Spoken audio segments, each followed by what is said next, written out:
What's up, and welcome to another episode of the Grindline Podcast. You are listening to episode 178. I'm here tonight with Ryan and Tyler. We got a big win in Red Wings land tonight, but We're first, the best. yeah, Hooray! well, not we are the best around, but he's the best around. But I wanted to see how you guys are doing tonight before we kick this one off. Not all at once, please. I was waiting on. I thought Tyler was just ready and teed up, ready to go. So I'm just staring at him.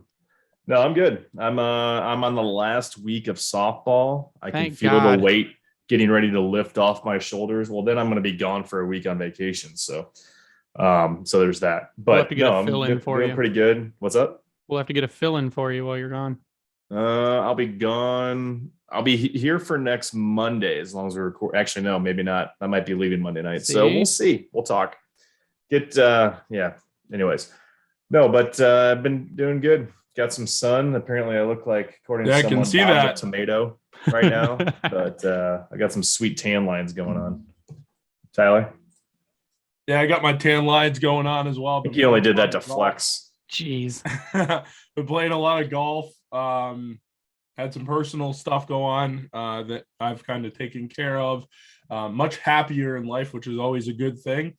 I think I told you guys I'm going to start reffing hockey again. You are? You did not say that. He is. Yeah, it'd make a little bit of extra money and kind of give back to the sport that's given me, a lot. So we need to start calling you Shorzy, is what you're saying? Yeah, no doubt. So we're definitely looking forward to that. I have a seminar here coming up on Saturday, which is going to take away my whole Saturday. But breakthrough from a breakdown. So that's kind of where I'm looking at.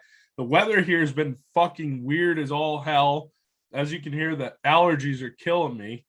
But I do feel all right, so that's good. But it's been fucking weird here. Like the other day, it was like 57 degrees out for the the U.S. Open. Oh yeah, had here in Boston. So real weird weather. But I mean, other than that, I'm doing good. I'm so happy to talk about what the news, and I'm not going to say it because I don't think we're going to. He's going to let me do my thing. That's what he's going to let me do. He's going to let me introduce the topics so that we can talk about. I'm going to let Greg introduce the topics, but you're not going to steal his thunder like I like. I'm not going to steal his thunder, not this time. I think we have a lot to talk about. So yeah, that's it. That's we do. First, I want to say Happy Father's Day to everyone. Happy Father's Day to Ryan and all the other dads. Any unexpected children that Tyler might have. Happy Father's Day to you, Tyler. Legitimate. But yeah, we do have news in Red Wings land as just of about, an hour ago. Moritz Seider has been named the Calder Memorial Trophy winner for the 2021-22. Laugh louder, but I'll get you in trouble. He is the first since, I believe it's 1964-65, Roger Crozier. And it's, phenomenal. And you knew he was going to win. He had a hilarious speech. And he won. The gap was enormous. Landslide. I have the ballots up in front of me. Mo Seider had 170 first place votes, 18 second place votes, 3 third place votes from some clowns, and 4 fourth place votes from some even bigger clowns. We need the names of those ass clowns. I'm going with the clown theme here. I think it's got to be the Maple Leafs. The hell they are. It's got to be the Maple Leafs writers. That's what I was going to say. It's got to be Toronto media. But you can get all the names. Of them should have their out. rights revoked to vote. It'll come out. Second place was Trevor Zegras with 15 first place votes, 100 second place votes, 57, 18, and 2. Michael Bunting came in third with 7, 51, 65, 34, and 23. So those 4 of those 7 people that voted Michael Bunting first probably voted Mo fourth. And then, not a surprise, but another good kind of section of information for Red Wings fans. Lucas Raymond came in 4th place with 1 first place vote, 10 second place, 43rd, 61 4th, and 36 5th. So Raymond. Are you surprised by that? That he came in 4th? No, I actually thought he might come in. I thought he would be top 5 at least. Yeah. Then for not being top 3, I guess it seemed most appropriate that he was 4th. Yeah, and then you got Alex Nedeljkovic, who got tied for 14th. Do you want to touch on the extra little icing on the cake, though, that we got from those 2 being in the top 4? They also made the all-rookie team. Mm-hmm. Both of them. That's beautiful. So, yeah. It's a bummer about Ned, but just having seen those 2, like Mo getting the top prize, and then both of them on the all-rookie team, it's what we need to see, right? I It's feel what you like want. of all the things that we needed hope on, it was them.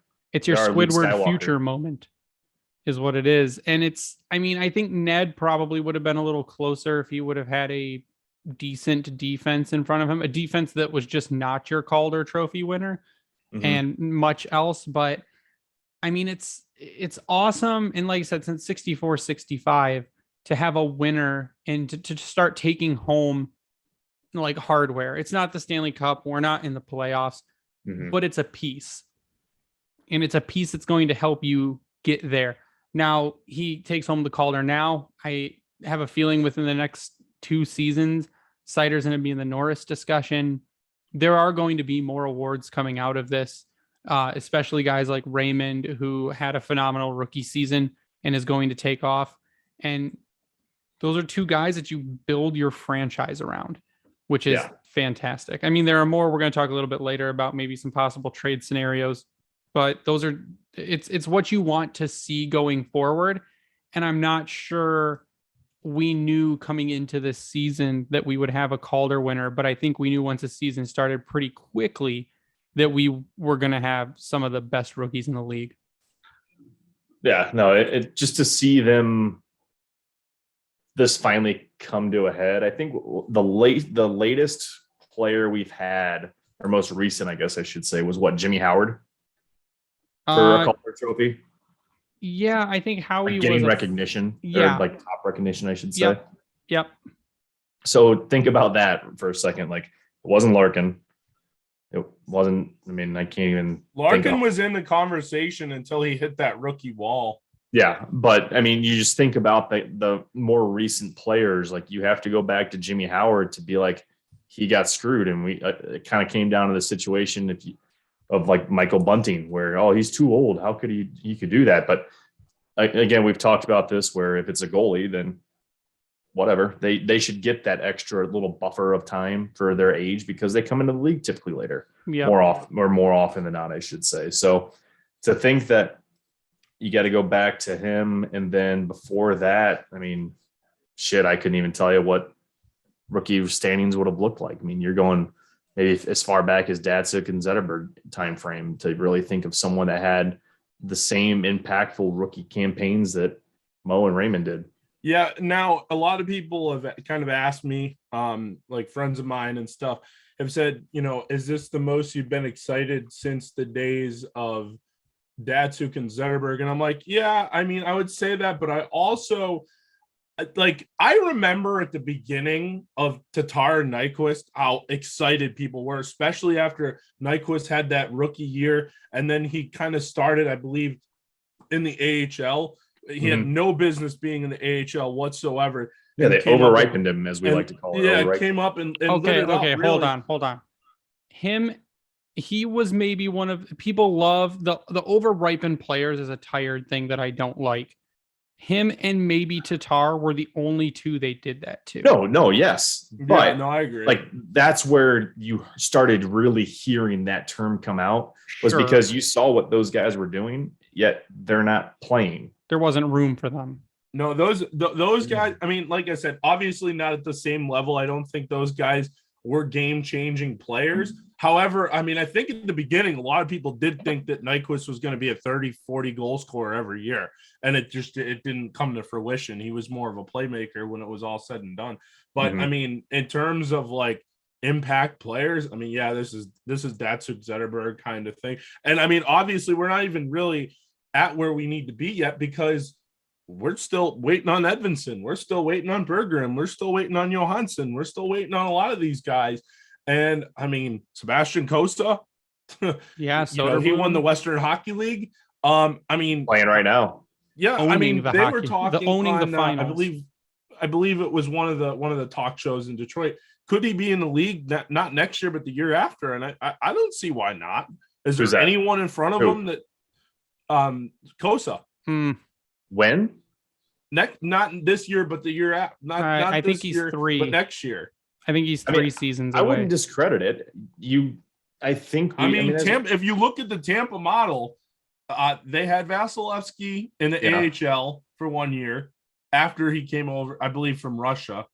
And then when he was done in the AHL. They came up and backed up Ben Bishop for a year. And then, or maybe it was 2 years. Maybe it was 2 years that he backed up Ben Bishop. Then I think the last year was more of a 1A, 1B situation. Then they traded Bishop away, and then Vasilevsky took the reins over. I think that's kind of what you're looking at here in Detroit. I think he's that kind of goalie. I don't know if he's going to be a Vasilevsky where he's the best goalie in the NHL, and it's not really close. But I mean, hey, the thing though, Tyler, is that prospect, that's for sure. Vasilevsky played 2 seasons in the KHL. One where he played 8 games. Okay, I didn't know that. One where you played 8 games, one where you played 28 in 2012-13 and 13-14. And 14-15, he played 25 games for the Syracuse Crunch. He came over that year to Tampa and played 16 games. Okay. The next season in 2015-16, he played 24 for Tampa and then 12 for the Crunch. And then he became the starter in 2016-17. So there was a little more ramp up there with Vasilevsky. And I'm not going to say right now, simply because Kosa is being drafted from the WHL, I'm not ready to put him on a plane with any other goalie prospects. Vasi, like I said, played against men. To back up in the AHL or to start in the AHL? No, I think for sure he's ready to at least get a backup role in the AHL. Now they probably have the option to send him back to juniors if they wanted to. And I'm not sure how bad of an idea that would be, but I think he for sure could back up someone like a Bratstrom in Grand Rapids. I see him coming to the Red Wings in a backup role in probably 3 seasons. I think that's probably going to be his kind of window there, and then we'll see what happens from there. I think you still ride with Ned. Mm-hmm. I mean, we did sign another goalie recently, and I'm going to blank on the name because it's really hard to say. Oligarchy. Yeah. It's Ali is a Finnish goalie. But yeah, we signed another, and I'm actually going to find my welcome message. He was actually amazing at the World Championships, but UC Alkanura. They won, right? Finland? Yep. And I'm probably butchering the name, but that is who he signed. And I think you've got time with Ned, and you've got time to kind of get Kosa acclimated to playing against men, playing a faster pace kind of game. And we don't have any reason to dump him in. The people that say just dump him in and let him play and let him get used to it, that's doing him a disservice. That is not a good training model. That is not a good way to build confidence, especially in goalies. And I think something like that could ruin a goalie's development. And I'm not ready to do that. Only thing I'd say, like, dump him in, as you're saying, quote unquote, is if it was going to be to Grand Rapids, because that's about the one place I could see him like kind of sneaking his way into. So if that's the case, then sure, I don't hate it. I have no problem playing in a backup role. What if he goes to Grand Rapids and lights it up? Sure, and takes over the starting role. Great, then let him start a season in Grand Rapids. Because he's not going to be the number one on the pecking order to probably get brought up on an injury basis. No, if he is, then you know what, he earned it, and good for him. But with how promising he is, I am not even taking the slightest chance in ruining his development, which is why I think maybe Tyler's going to be hit the nose on the fucking head. Hit the nail on the head, Ryan. Is that what you're trying to say? Thing. Nose on the head. I just think I'm not saying rush him. I'm not saying rush rush any player. If a player's not ready and they show that they're not ready, then they're not ready, and you wait. You're at the point of if he balls out, then does he deserve it? I'm not saying on the Red Wings right this year. I'm not saying that at all. I'm saying if he comes to training camp and gets the invite to training camp and plays well and goes to Grand Rapids and beats out Bratstrom or whoever else is down there, then so be it. Sure. So be it. And then I wouldn't be next year, if this all happened, and I'm not saying this is going to happen, there's a good chance they send him back to junior, right? And then we're talking about this next year. But if they don't, and he does exactly what I said, beat out Bratstrom or whoever else in Grand Rapids, play a really good year, and then next fall, we're talking about him going in as a Simon Edvinsson, potentially, taking a spot away from somebody. I'm not saying it's going to happen. I'm just saying that there's obviously that possibility. And I mean, especially if he's as good as a lot of people say he is, and if he's as advanced as a lot of people say he is. I think a lot of that's going to depend on too. Like, we don't have a backup goalie necessarily, unless this Ali or Ulkey, however you want to say it. It's UC. UC. Alkinora. Okay, Ulkey. I'm going to go with that. Unless he is being brought in as that guy to back up Ned, and Hellberg's just going to be like, hey, thanks for coming out and hanging out for a bit, but we'll see you later.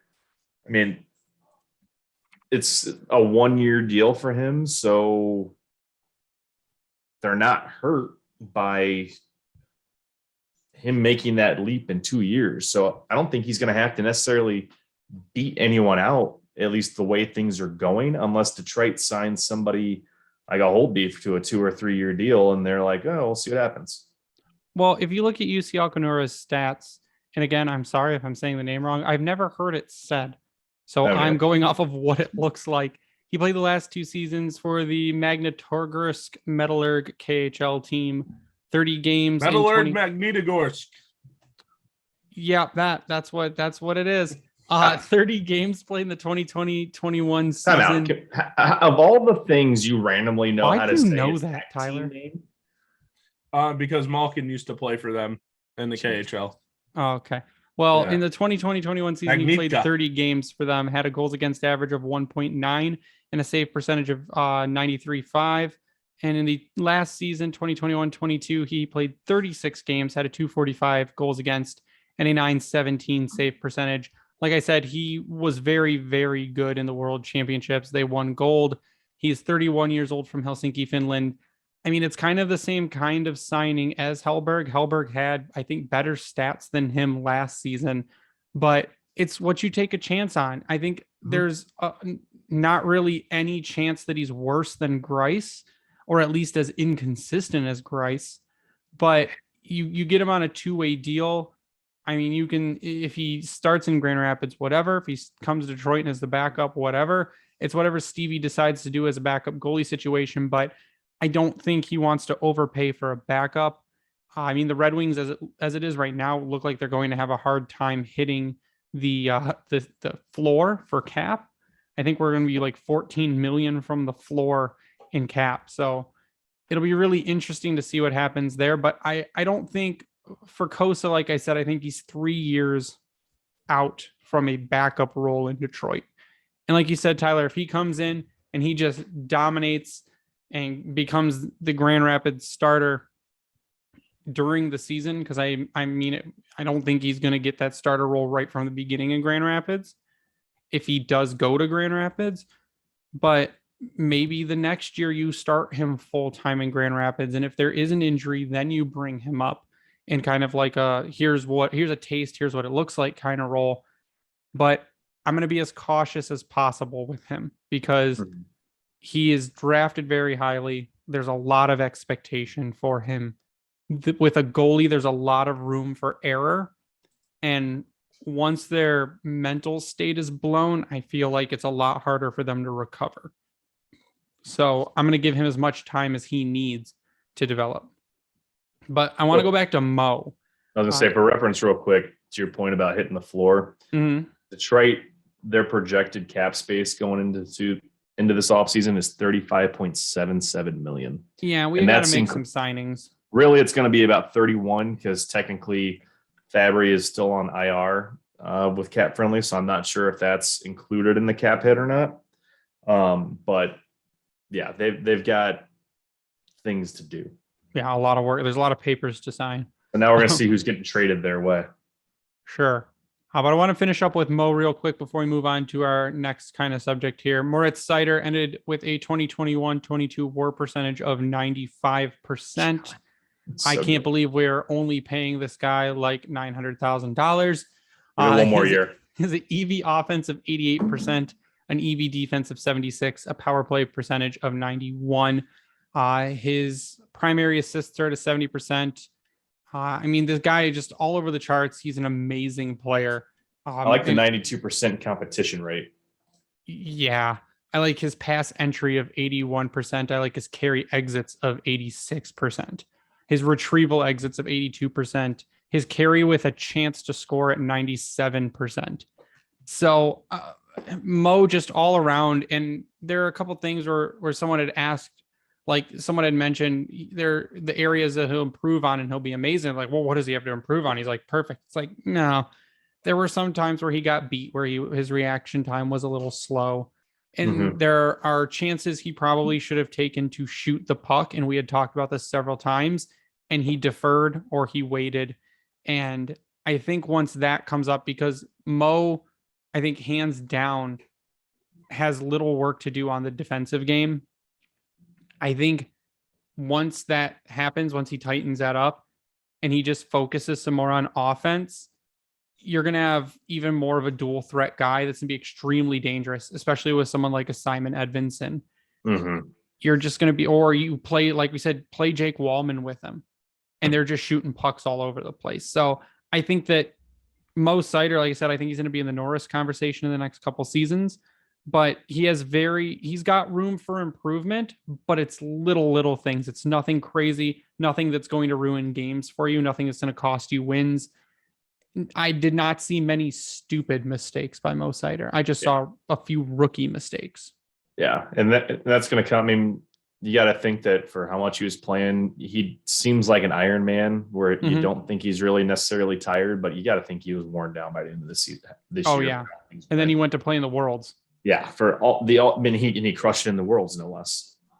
So maybe I could be just blowing smoke out my ass right now by saying that, because was he tired? You got to think so. But at the same time, I mean, you mentioned his offensive prowess and what he could improve on a little bit by really just attacking the net more. I mean, just if he starts doing just a little bit more of what, say, a Cale Makar has been doing, now you are putting those two on the same plane. Maybe not in the sense of better skating. defensively than Cale Makar. That's where I was going to go with that. So not in the sense of skating, because Makar, you might as well call him a forward on defense. I don't think anyone currently in the league touches his maneuverability with the puck and offensive, like, ability to create offense the way that he does. But Seider, more sound in his own zone. Like you've even heard of this playoffs, a little bit of criticism from Makar on how he's kind of handled certain plays, especially down in closer on like the penalty killer and towards his net.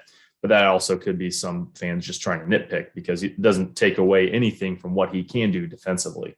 But you think that, like we said, Seider will have that edge as we move into longer term. You probably, maybe the better comparison or someone to look at would be a Victor Hedman, not only just because of the size, but because of how he plays the game. And he's aggressive with his shot, but because he's so aggressive with that shot, it opens up those one-timer abilities to like a Stamkos or a Kucherov. Yeah. So if that's what Seider can start doing, and I think toward the end, I feel like he was doing that a little bit better, making offense with his shot or drawing people in, because he was really starting to press into the middle of the zone when he got the puck. And then he'd do that nifty little pass between a stick or under a stick, between the legs or what have you of the opposing player, because they were so focused on him doing something.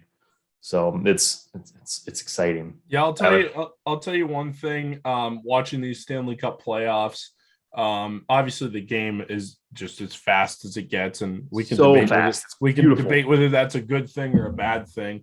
I think at points it's too fast, and that's why you see so many mistakes made.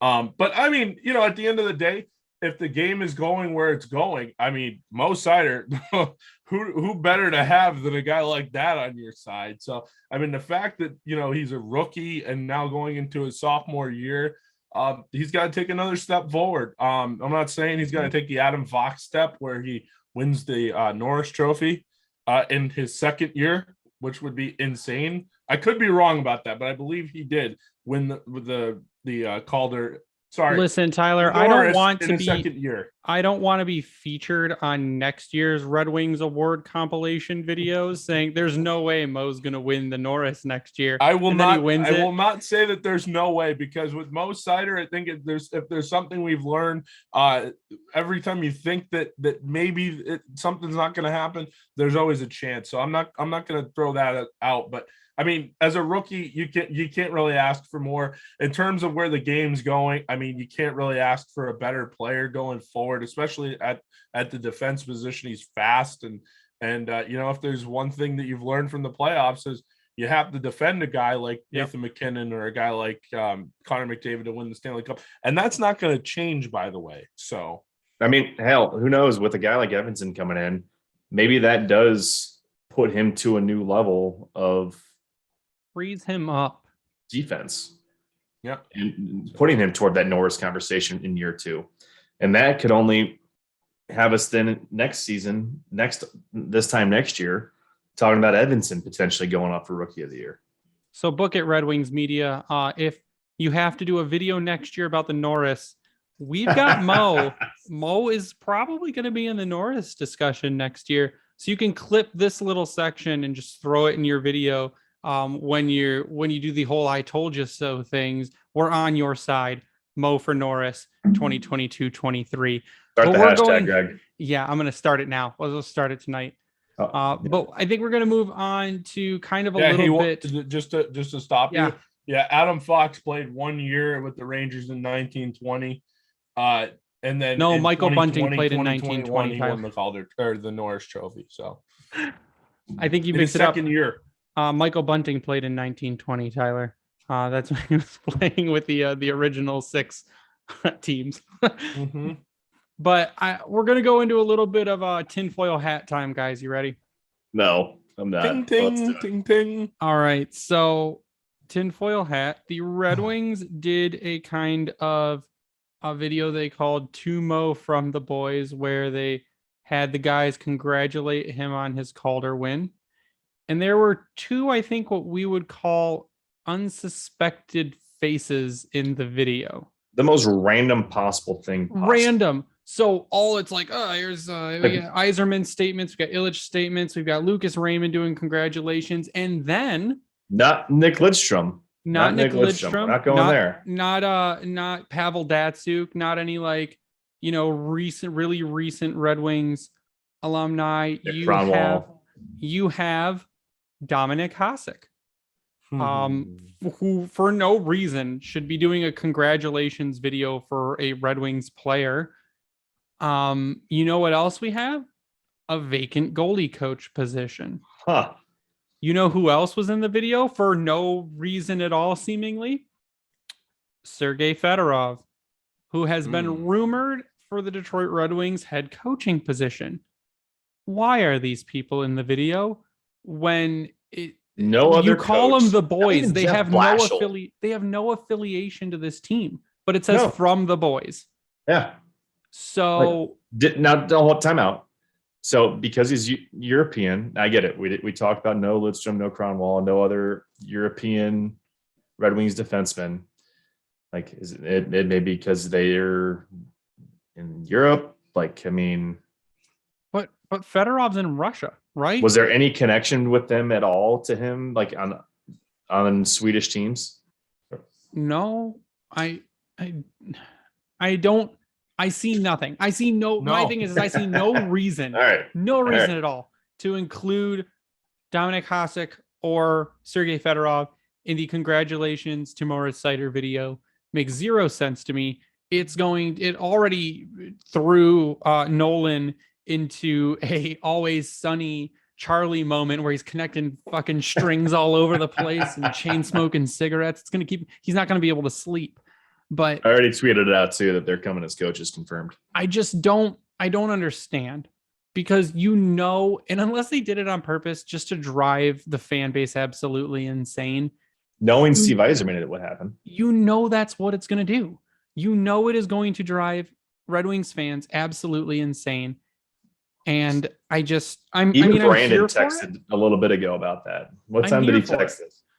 He said right before we recorded at 8:04. So I'm So I'm going to throw a random wild coach theory out. Hasek as the goalies coach, which then Pete responded with, "Can Dom even teach what he does?" LOL. No, a lot of Dom's stuff is natural talent. He can teach. Maybe he can teach some of the control and some of the tracking, but Dom, he's just an amazing athlete. That's the Hopefully big not part of puck it. play. Sure, but it's just he can teach you can't teach athleticism like that. Now you can taking a guy out below the knees though. I just that don't blue line. Yeah, you can teach him how to table a person, but I don't know. Marian Gaborik. I'm all here. I don't think he's recovered from that yet, even. What has? But I don't know why you would. I know you would do it if you're just trying to be funny and be like, "Oh, this is gonna drive. We're gonna tape this.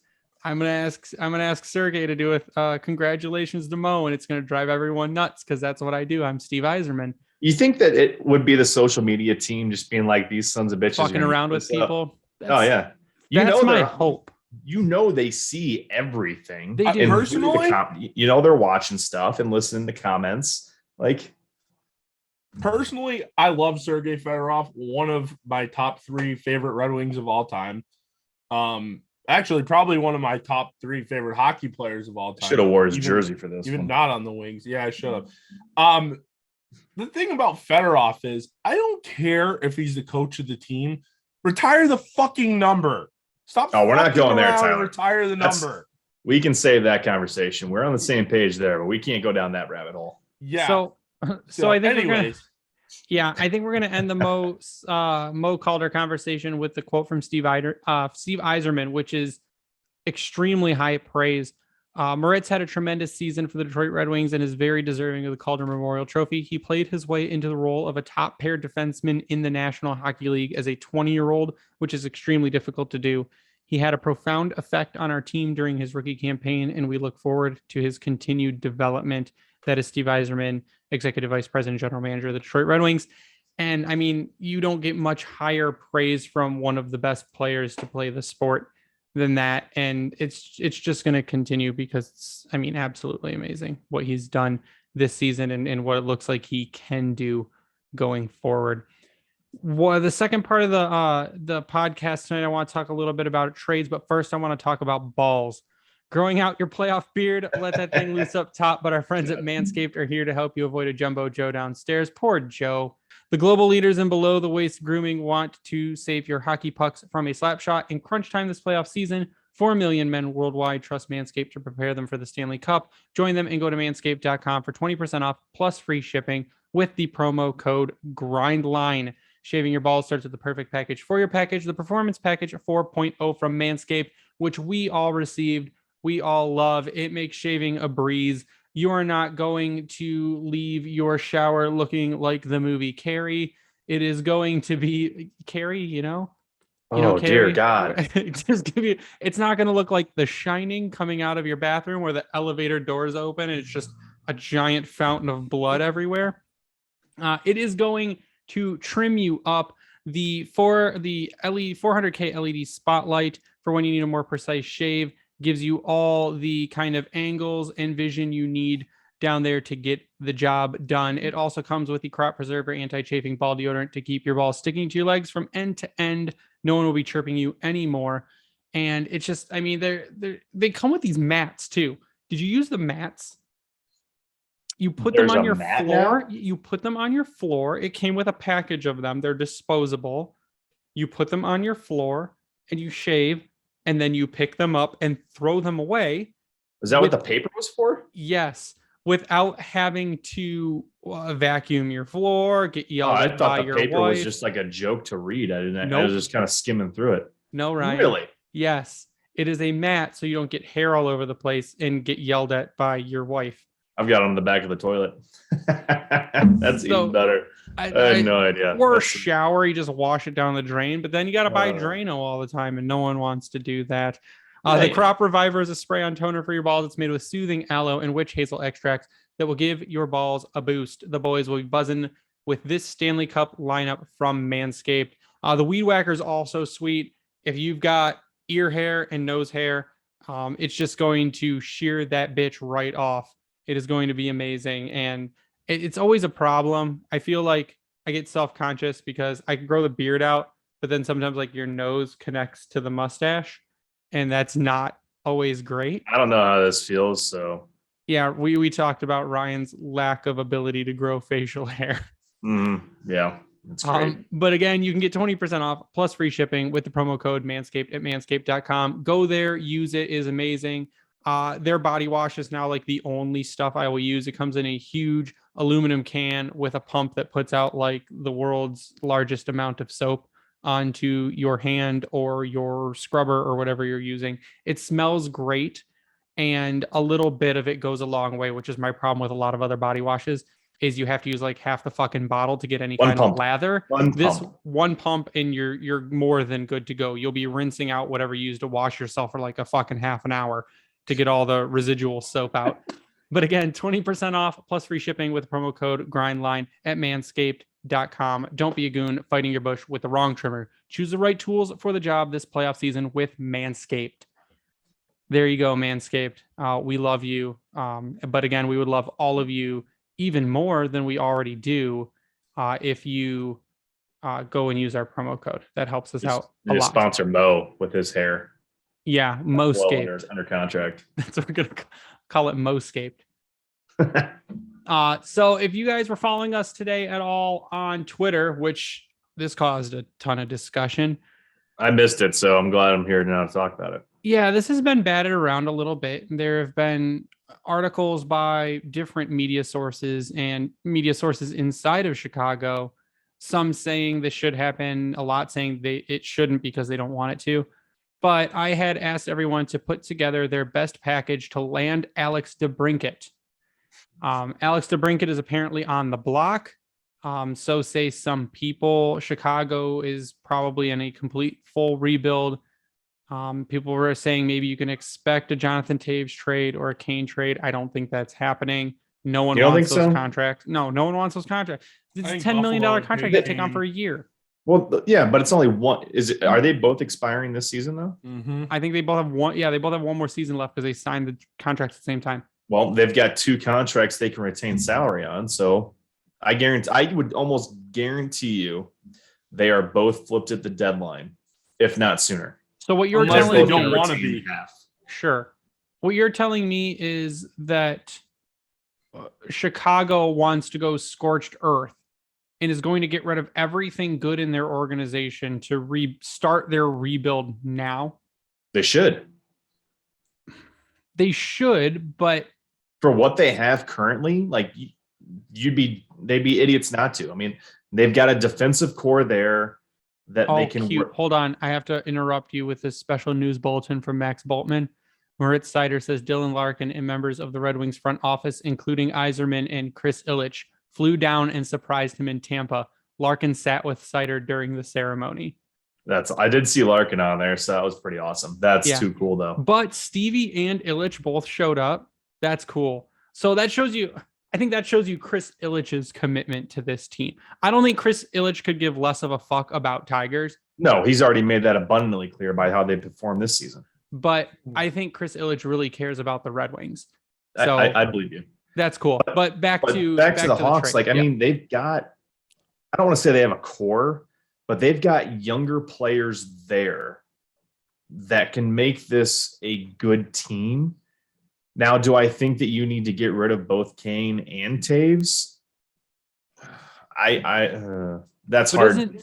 Isn't DeBrincat part of your core? He's 24 years old. He should be. So, like, you got him. I mean, yeah, I don't know. It's tough. I don't know. At 24 years old, like, say the rebuild takes 5 years. Sure. Now he's at 30. 5 plus 4 is 9. Tyler's is at 29. Okay, 29. And it's probably going to take longer than that. The Chicago doesn't have much at all. They have the Drew Comesso kid from Boston University, the goalie. They have Kirby Doc. Yep. What'd you say? They have Kirby Doc. They have Kirby Doc, who apparently is up for sale as well. That's ridiculous, if so. I think Chicago's gutting the whole thing. I really do. The only thing that stops them from gutting the entire thing is if they go to a guy like Kane or a guy like Taves and they say, we don't want to be traded. We're not being traded. We don't want to be traded.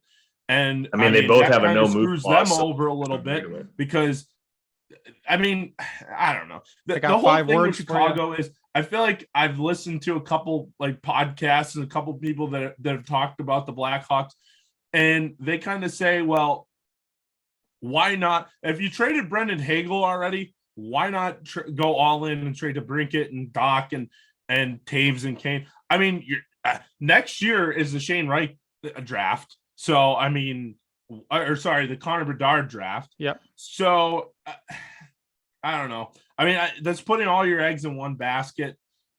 I don't think they're going to trade everybody, but I do think that DeBrincat is gone, and I do think that there's a chance that one of Kane and Taves is gone. I've got 5 words for you. Ready? You'll love to see it. You'll love to see it. You'll love to see it. I like You'll both love to those see things it. that you guys just said right there. Yeah. So I want to go through. Sock Donkey Dick is also another one that I'm a big fan of. Still one of the best. That's when Snapchat was in its infancy, and I took that picture, my blurry photo of us. That was the Darren Helm shootout goal winner that I got that photo from. From the now It was the 13 or ghost of 14 Joe when Louis that Arena. happened. Yeah, at the Joe. So we've got a few trade proposals that I kind of wanted to look at. First from our friend Jake Rivard over at Winging at Motown. He says, disclaimer, I do not want this trade. He said to Chicago, Tyler Bertuzzi, the 2022 first and Berggren. To Detroit, Alex DeBrincat as a sign and trade on an 8-year, $8 million deal, $8 million deal, $8 million per year.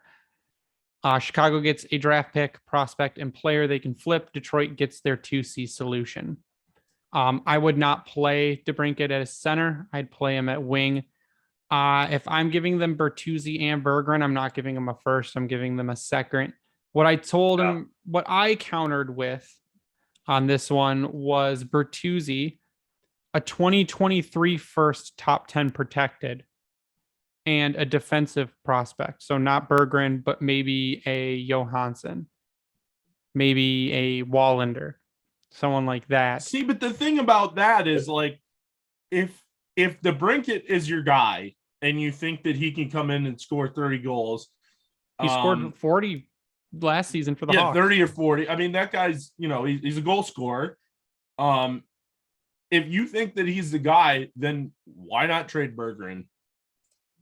Because I think you need. Yeah. Berggren is more of a playmaker. That's the thing. I think you need a playmaker like that. Plus, if you're getting rid of Bertuzzi in the trade, then you're still going to need it as a fill-in. I would probably, if I was doing Bertuzzi, that 2023 top 10 protected first and a high-end D prospect, I'd also want to pick back with DeBrincat. So maybe DeBrincat and a third or a fourth to come back. Another one I saw too, there's some funny ones. Geez, I don't like Bertuzzi, Hronek, a 2022 second, 2023 fifth, and Niederbach. There are a lot of people that tried to throw Zadina away in this trade. Danny DeKaiser on a 1x6 for DeBrincat and a third. That was my favorite. A+, sell it. That's a good one. 2022 first, Berggren, Wallander, and a 2023 second for DeBrincat, Strome, and a 2023 fourth. Apparently, that is one that I looked at and I said, wait a minute. I paused on this because I'm like, if we're giving up our first this year, plus Berggren and Wallander and a second next season for DeBrincat, Ryan Strome, and a 2023 fourth, I'm not sure that's a bad trade. Huh. Right? Like it's the trades that make you say, huh. They had one of the Hawks writers. Not Ryan Strome, sorry, Dylan Strome.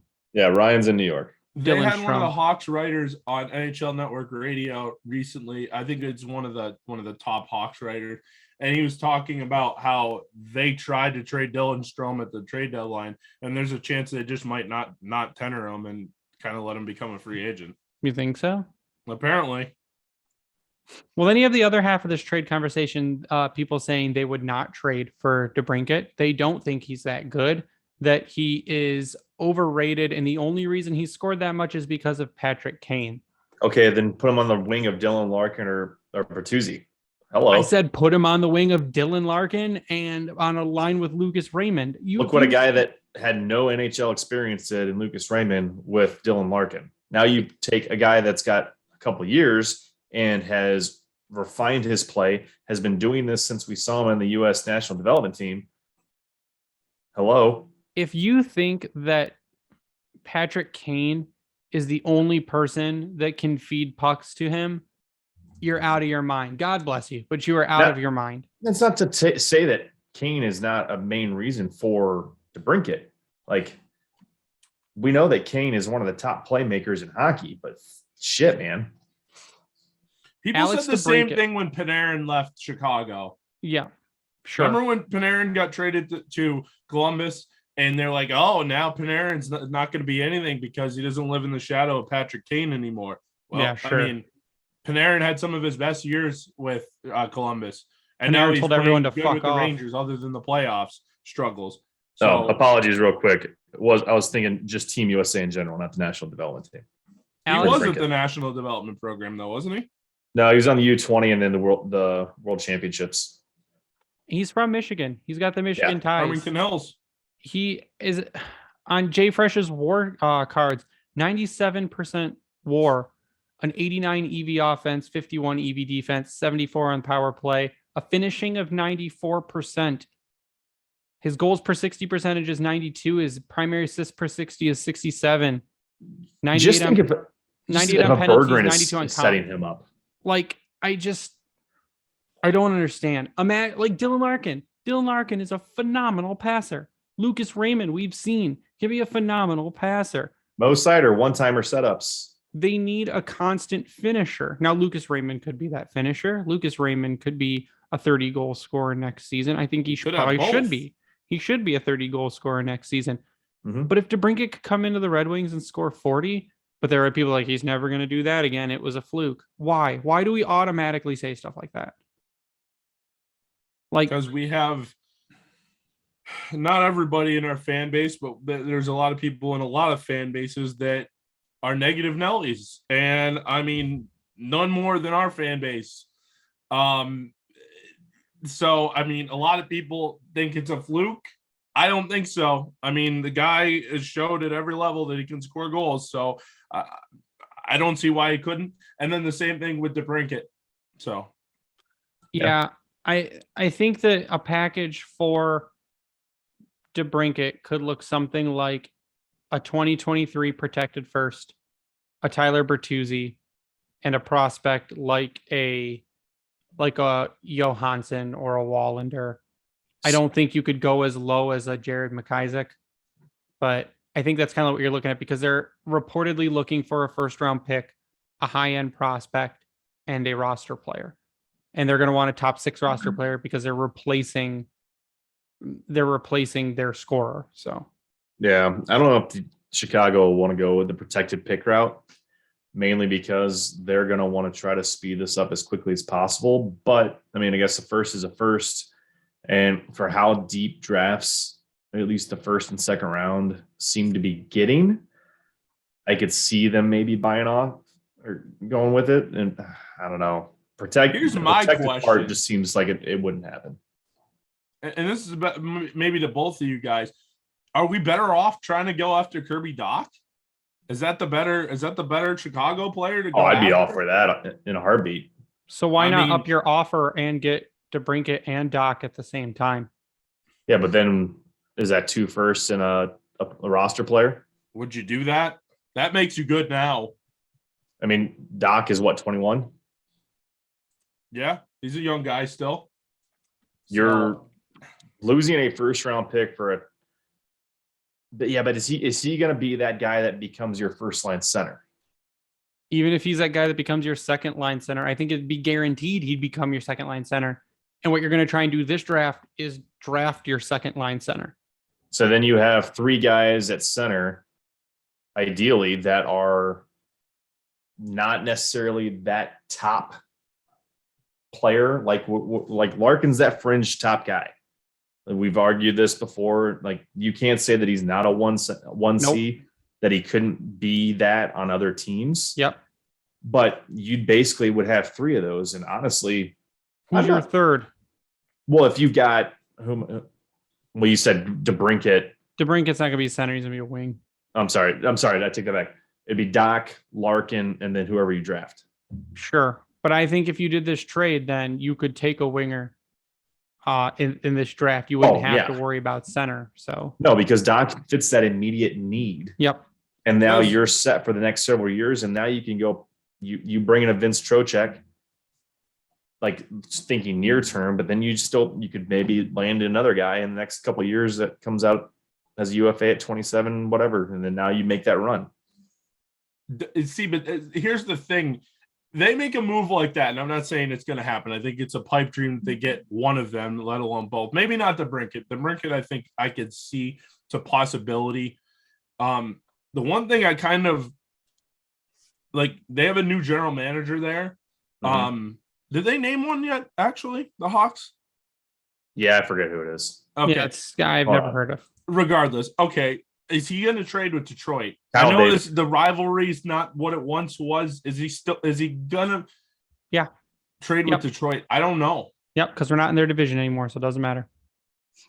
He's only 33 years old. Mm-hmm. Wow. Yep. I've wasted my entire life. I could be an NHL general manager. Now, I guess the other thing you ask, or the other thing I say too, if they do swing a trade like this, I mean, the playoffs are the expectation next year. If they were to get Doc and DeBrincat, you better make the fucking playoffs.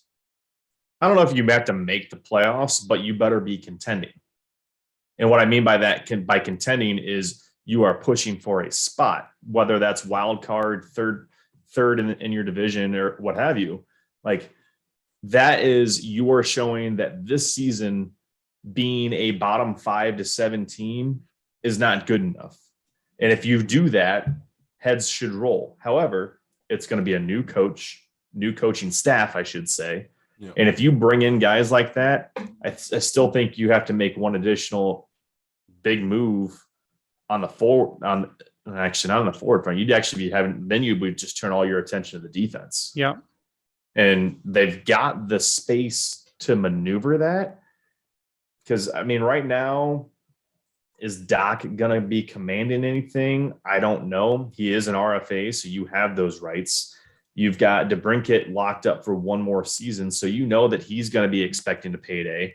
But at the same time, if you bring in both of those guys, say in a trade, if Bertuzzi's not going back in the trade with it, he now, in my opinion, will become someone that's expendable to trade, to bring in more capital and also cut cap space and or not have to spend money on him. Yeah, and I don't think Kirby Dach is going to be commanding a lot. Last season in 70 games played, he had 9 goals and 17 assists for 26 points. Yeah. So their skill is there. And sure, what helps is that he's got that size, but I don't think that he is. I mean, we know what he brought before, because I think that at one point we all kind of wanted him to get drafted by Detroit. But I don't think that you're putting him, there's more skill and offensive capability there than a Michael Rasmussen, which is why he would be an exciting guy to bring across with DeBrincat. But man, I feel like the payment would have to be high, because you're taking away 2 top young players from that organization. Whew.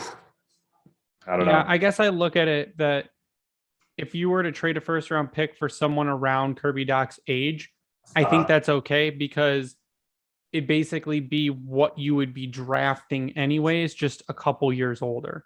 Yeah. So I think that that's where it's okay. Yeah, I think if you're looking to compete, but again, Yzerman's trying to build a perennial contender. He's not trying to build a quick win now. So you want longevity there. Yeah, and I want to see another run, not just 2 or 3 years of cool. If you're competing for a cup in 5 years, Kirby Dach will only be 26. So I have no issue. That's a 6'4" center. Again, skates pretty well. Right shot, kind of where the game is going. Big guy, like I said. Great stick handler. He's not making a ton of money right now. Mm-hmm. I think there's still a lot more in the tank than what he showed. Oh, you'd bridge him for offensively sure. And defensively. I mean, he's on a bad team. That's another thing, right? So I don't know. I mean, if you could make a trade like that, and I mean, it's going to hurt because it has to hurt, but that you're talking about a trade like this or something like this, it wouldn't. It would accelerate the rebuild. It would accelerate. It has to accelerate the rebuild. Depending on what they have to give up. If it's more draft capital than roster players, then yes. See, I think Yzerman would rather trade the talent on the team than he would the draft capital. Yeah. So, I think I mean, if you can swing the deal and you can make it hurt, but not hurt that much, like, do you lose a Bergeron and a Johansson and a first? No, you can't do that. Mm-hmm. But could you trade one of your defensive prospects, one of your forward prospects, and a second? And would that get it done? Or would you have to put a Bertuzzi in there? Are you talking about just to get give Doc? Chicago something to? No, Doc. He's talking Doc and DeBrincat. Oh, you would need a first round pick in there, regardless. No, I was just talking to DeBrincat itself, but if we're talking that, yeah, I mean, it would have to probably be a forward prospect, a defensive prospect, or a player now, and then a first round pick at the least. Yeah. See, I feel like the biggest thing, if looking at those guys, Chicago would probably want players under the age of 26. Yep. That's why I think Bertuzzi, I said I'm not sure Bertuzzi fits Chicago's timeline because he is 26 years old. You could trade Bertuzzi to Toronto, though. They could turn around and flip Bertuzzi. That's the thing. True. So, like he would be a great, like that could be where the Toronto trade comes into play. Yep. Because Detroit, I mean, you could think about it. Detroit retains salary on Bertuzzi in this trade. Well, he'd need a contract. So, and then, he's got this. He still has. He's got a year left. Yeah. So Detroit retains half. Then Chicago can turn around and trade him to Toronto and get somebody actually decent by retaining more salary and getting picks out of it. Yeah, sure. They could get like a Timothy Liljegren. Yep. And a pick, probably a second rounder. Yeah. I think that's probably for involving a third team is probably the way to go in a trade like that, where Detroit gets what they need, Chicago gets what they need, and someone like Toronto gets what they need. And I think happy people all the way around. But I kind of want to end the trade discussion on this. Pete had said when we talk about trade value, we shouldn't be so quick to overlook the value in literal sense. DeBrincat's 165 pounds, Zadina's 190 pounds, a 25-pound surplus going to Chicago. So I think that's great for flight fuel on flights. Yeah, it saves you some mileage. You're saving a bag right there. But I think that's where we're going to end the discussion tonight. I want to get your guys' final thoughts before we sign off, and we're going to start with Ryan since he was here first and didn't have microphone issues. Which is incredible. But no, my final thoughts, Mo won the Calder. That's amazing. We felt that he should for a very long time. I know at the start of the season, I think we probably were under the assumption that Lucas Raymond immediately played himself into that and that it was going to be a two-horse race. But as the season wore on, Raymond kind of I wouldn't say he hit a wall, but it just wasn't the same impact that Seider was able to bring, not only defensively, but offensively. And it's a great feeling to finally, after all these years of seemingly sadness, we have got something. We're not, Leafs fans, so we're not living day to day sad, but they're 60 plus years sad again. So, but no, it's just great to have that to go into the coaching search, waiting to hear on how that's going to play out. I feel like I can't unsee the Grew thing. By the way, it's hilarious. I'm sorry. I what's sad is I thought the exact same thing yesterday, and then this morning I saw the tweet comparing the two, and it's terrible. But so for those that didn't see it, Tampa Bay head coach or Tampa Bay assistant coach Derek Lalonde, and rumored to be in the running for the Detroit Red Wings coaching job, looks like Grew from Despicable Me. Yeah. And you can't unsee it. People also said he looks like the Penguin from the 1990s Batman Returns, Tim Burton Batman movie. Yeah. Oh boy. Well, now that those thoughts have come through my head, go Gronberg. But no, it's just it's exciting right now. We've got a couple weeks. The NHL playoffs have been fantastic. We're slowly but surely getting toward the draft and the future. So yeah, already Ryan 33. Final thoughts.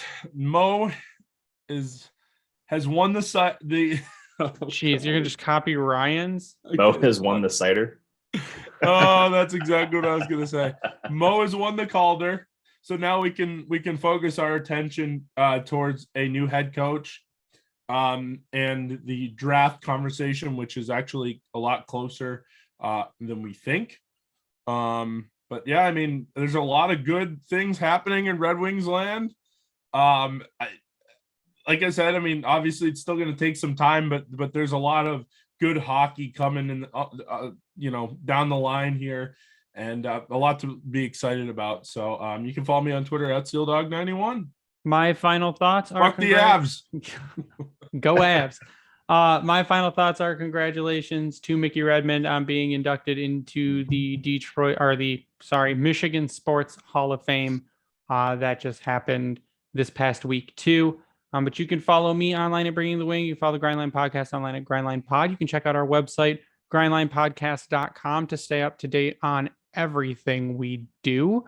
We like to give a shout out to the Hockey Podcast Network at HockeyPodNet on Twitter for hosting our podcast and spreading it around to everyone all over the corners of the earth. We also give a shout out to Vintage Detroit, which is the only place you should get your Detroit hockey jerseys and apparel from. I think they have Red Wings stock coming up towards the end of summer. Sizes are very hard to come by because production is still down, but they are the only place we recommend to get your jerseys from. We also like to give a shout out to Bring Hockey Back, where if you use the promo code Grindline, you get 12% off your order. If you use that same promo code on Howie's Hockey Tape, you get 10%. Again, Manscaped, or if you use promo code Grindline, you get 20% off plus free shipping. You can also check out our merch at redbubble.com by searching the Grind Line. But that is going to do it for us tonight. So for Ryan and Tyler, I am Greg. You stay classy, Hockey Town.